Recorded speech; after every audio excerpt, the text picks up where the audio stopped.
Hey everybody, Jacob's Painting here with a new video. Today we're going to take this Cheapo Reaper Bones King Giant guy, Giant King, not 100% on what he's actually called, but he's a cool looking model. Cheap model, little lame on the detail, let's say. I mean, like, he's got detail, he's a big model, but, you know, is what it is. But we're gonna take some nice paints, we're gonna do some cool airbrushing, and we're gonna make him look really awesome. We're gonna elevate this cheap miniature to looking like an awesome miniature.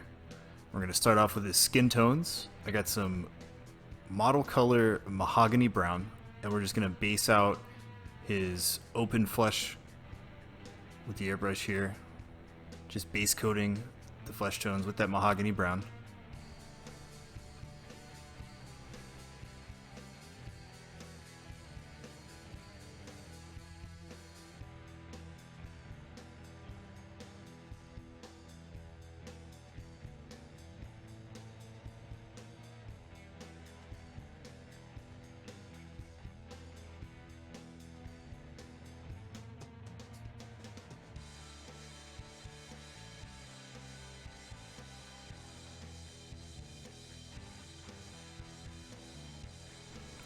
Next, I'm going to grab some Pro Acryl Golden Brown, and we're going to put that in the airbrush with some Flow Improver and lightly airbrush a highlight over the Mahogany Brown, leaving that Mahogany Brown showing through in the deepest recesses of his flesh tones.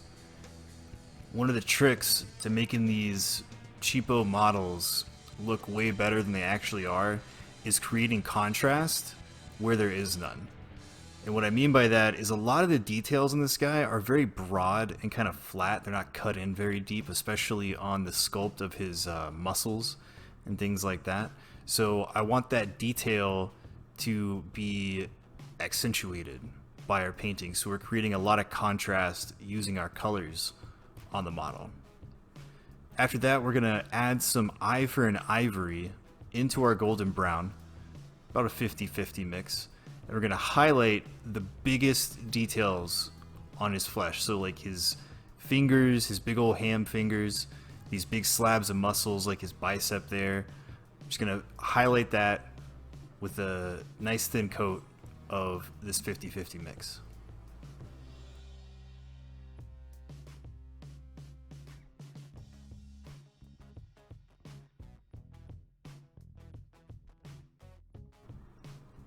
After that, I'm going to dump most of that paint out and add in even more ivory to get a really bright off-white flesh tone, and we're just going to do a small pop highlight on those areas again, so you can see I'm focusing on stuff like his knuckles, popping those out on those muscles again, getting a slightly brighter pop highlight out there.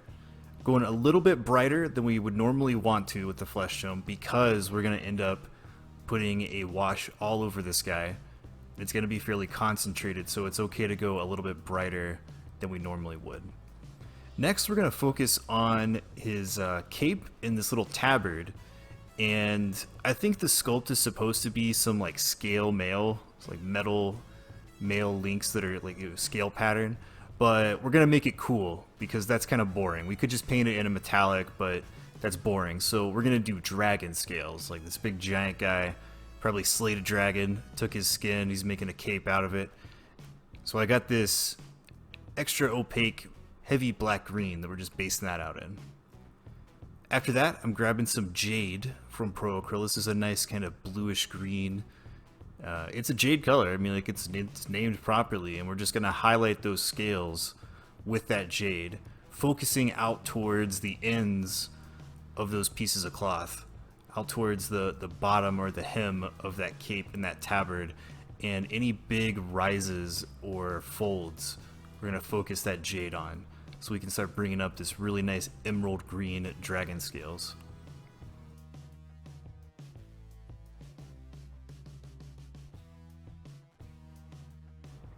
Next, I'm going to grab some Soylent Green. It's definitely not people.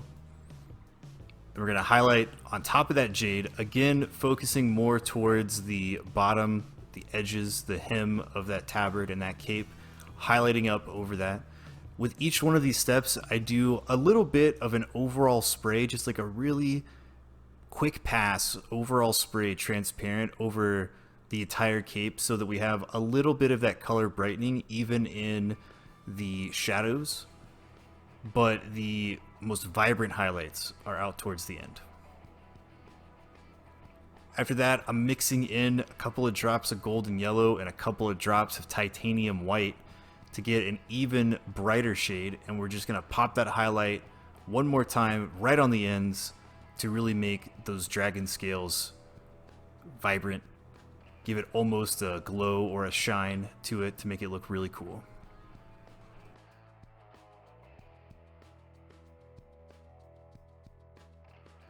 Our next step is going to be working on some of the leather. He's got some leather pants and this big quilted leather belt thing. I'm not sure what to call it, but I've just base coated that by hand, you know, super simple stuff, dark brown, and then I've got some light umber in the airbrush, and I'm just highlighting those areas, kind of doing an all over highlight, very thin, so that the recesses are still that super dark brown, creating that contrast that we need in those details.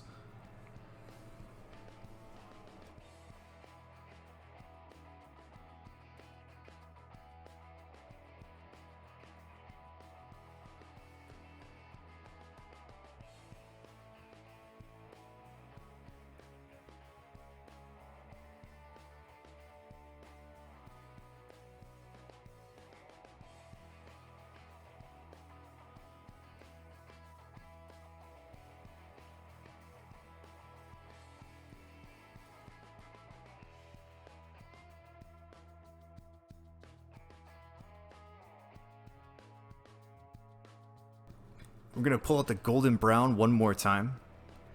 Got that in the airbrush here. And we're going to be focusing the details on this stuff. So you can see I'm focusing those little quilted squares on his little leather belt, just popping those out with that golden yellow, creating that very nice, well-worn leather look, giving it a really warm highlight, this golden yellow. Kind of popping out some of the details on his legs there, hitting the underneath of his little tabard with the leather. Also doing that on the cape.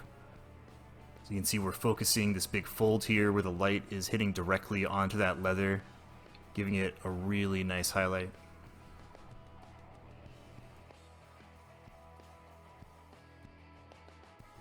Next, I'm going to pull out some bright warm gray. We're going to airbrush on his beard. Again, I've just base coated this off screen with dark warm gray. You know, super easy stuff, super easy base coat on these giant models, because he's pretty close to 75mm scale, but he's just supposed to be a giant in a 28mm scale, so he's a pretty big old model, which is nice to practice your airbrushing on. I can't recommend it enough. And plus he's a really cheap model, so, you know, easy to pick up, easy to practice on. Just going to highlight up his beard a little bit, especially down towards the ends where we want that white hair to be its brightest. And then I'm just going to mix some bold titanium white into that warm gray and highlight the ends of his beard one more time. Just get a little bit right there on his kind of chin area where the chin is giving a rise to the beard. I'm going to pop that out a little bit. And then he's got some fur on the top of his cape. So I've got some dark blue gray that I hand painted on there. And then I mixed a 50-50 with that dark warm gray. And we're just going to highlight up that cape. Not the cape, but the fur area. We're just going to highlight that up on the tops of his shoulders, leaving the recesses down around his head and neck a little bit darker, so we can see that the root of that hair was originally a really vibrant blue-gray.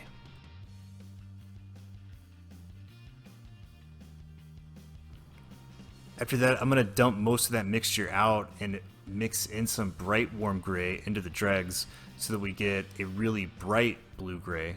And we're going to do a final highlight on this fur, giving it a kind of off-white blue-gray, a very cool color temperature. And I'm just focusing on the tips of it where it's kind of falling over his shoulders so that it looks like as that hair gets longer and longer, it gets more and more kind of off-white gray, leaving the roots a very dark, vibrant blue-gray.